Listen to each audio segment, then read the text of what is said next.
लहैरोपछि सम्पूर्ण मस्यौवाकै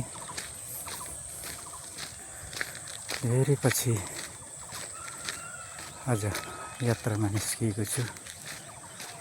हुन त हिजोदेखि नै निक्लिएको हो, आज मात्रै भिडियो चाहिँ सुरु गर्दैछु।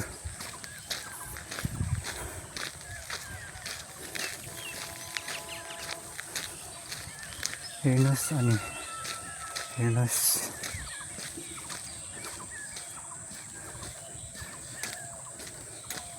श्रृङ्खला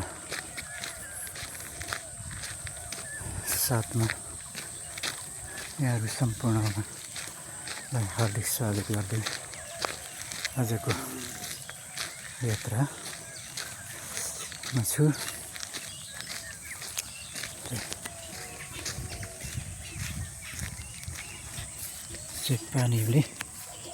पानी परेर यहाँ जमिरहेको छ, बाटो पनि यस्तो बनेको छ।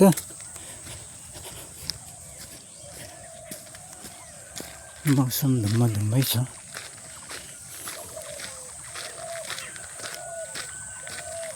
आज चाहिँ मेरो प्रिय मित्र नम्बरी हेमसरको घरमा निकै बेर बसियो। तातो चिया पनि पिओरी घरतिर लाग्दैछु।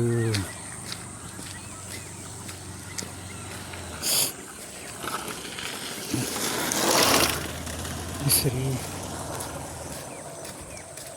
बिहानीको यात्रामा निक्लिनु पनि स्वास्थ्यको लागि राम्रो हो भन्ने कुरो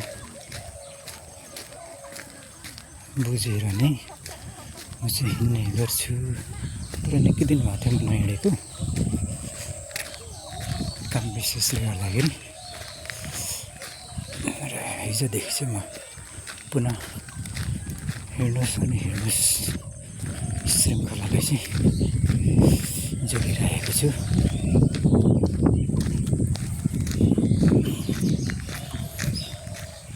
कुलखिमसम्म पुग्ने बाटो यही हो।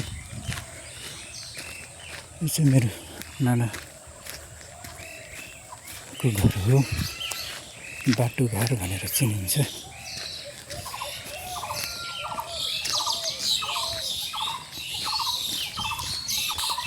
यस्तै छ।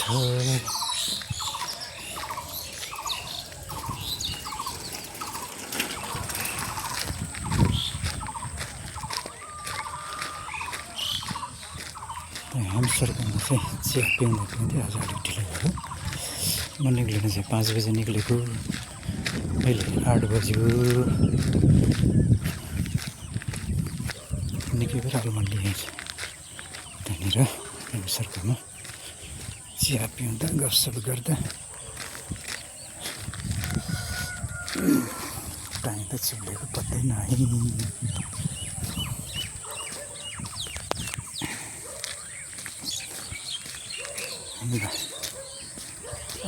पुनः भेट्ने बच्चासहित आज अब तपाईँहरूबाट चाहिँ बिदा चाहे ओल्नु हो।